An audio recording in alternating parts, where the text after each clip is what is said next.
നമസ്കാരം. ഇന്ന് ഒരു തെന്നാലി രാമൻ കഥയാണ് നിങ്ങളുമായി പങ്കുവെക്കുന്നത്. പണ്ടുകാലങ്ങളിൽ ചില രാജാക്കന്മാർക്ക് വിദൂഷകന്മാരുണ്ടായിരുന്നു. രാജാക്കന്മാർക്ക് വിനോദം നൽകുക വിദൂഷകൻ്റെ ചുമതലയാണ്. എന്തു പറയാനും വിദൂഷകന് സ്വാതന്ത്ര്യമുണ്ട്. രാജാവിനെ പോലും വിദൂഷകൻ വിമർശിക്കും. മറ്റുള്ളവരുടെ കാര്യം പിന്നെ പറയേണ്ടതുണ്ടോ? വിദൂഷകൻ പൊതുവെ ബുദ്ധിശാലിയാണ്. അവൻ്റെ നാവിന് വാളിനേക്കാൾ മൂർച്ചയും ഉണ്ട്. ഭാരതത്തിലെ പല രാജാക്കന്മാരുടെയും വിദ്വൽ സദസ്സിൽ വിദൂഷകന്മാരും അംഗങ്ങളായിരുന്നു. അവരുടെ ഇടയിൽ പ്രമുഖനാണ് തെന്നാലി രാമൻ. വിജയനഗരത്തിലെ ചക്രവർത്തിയായിരുന്ന കൃഷ്ണദേവരായർ. അദ്ദേഹം ക്രിസ്തുവാബ്ദം 1509 മുതൽ 1529 വരെ രാജ്യഭാരം ഏറ്റെടുത്തിരുന്നു. എല്ലാവിധത്തിലും മഹാനായിരുന്നു കൃഷ്ണദേവരായർ.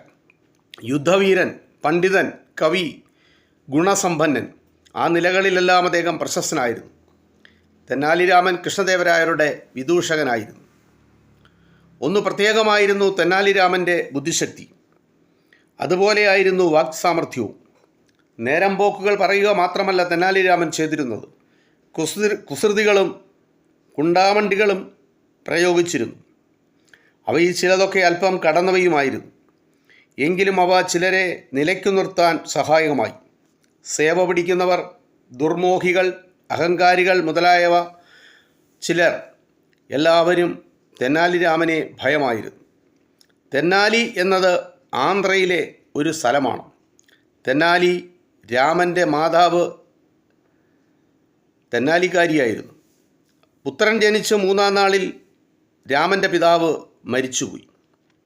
അതിനുശേഷം മാതാവ് തെന്നാലിയിലെ സ്വഗ്രഹത്തിൽ താമസിച്ചു. അങ്ങനെ തെന്നാലി എന്ന സ്ഥലനാമം അവരുടെ പുത്രനാമത്തിൻ്റെ മുന്നിൽ സ്ഥലം പിടിച്ചു.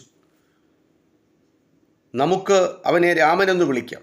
രാമൻ എന്നാൽ തെന്നാലി രാമൻ എന്നാണ് അർത്ഥം. രാമനെ സംബന്ധിക്കുന്ന കഥകൾ ഒട്ടനവധിയുണ്ട്. എല്ലാം തന്നെ നേരം പോക്കുള്ളവയാണ്.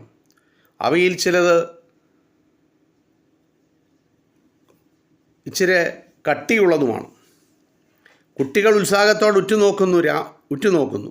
രാമൻ അവൻ്റേതായ ചില പ്രയോഗങ്ങൾ ക്ലാസ്സിൽ നടത്തുകയാണ്. അധ്യാപകൻ്റെ പേര് ഉപാധ്യായൻ എന്നാണ്. ഉപാധ്യായൻ്റെ ഇരിപ്പിടത്തിലാണ് അവൻ്റെ പ്രയോഗങ്ങൾ. അവ ഫലിക്കുമ്പോൾ എന്തായിരിക്കും സ്ഥിതി? അത് സതീർത്ഥന്മാർ ആലോചിച്ചപ്പോഴോ അവരുടെ ചുണ്ടുകളിൽ പുഞ്ചിരി വിടർന്നു. ഉപാധ്യായൻ വരാനിനിയും കുറേ നേരം പിടിക്കും. എങ്കിലും അദ്ദേഹം ഇരിക്കുന്നിടത്ത് വിരിപ്പുണ്ട്. അദ്ദേഹം വിരിപ്പിലാണ് ഇരിക്കുന്നത്.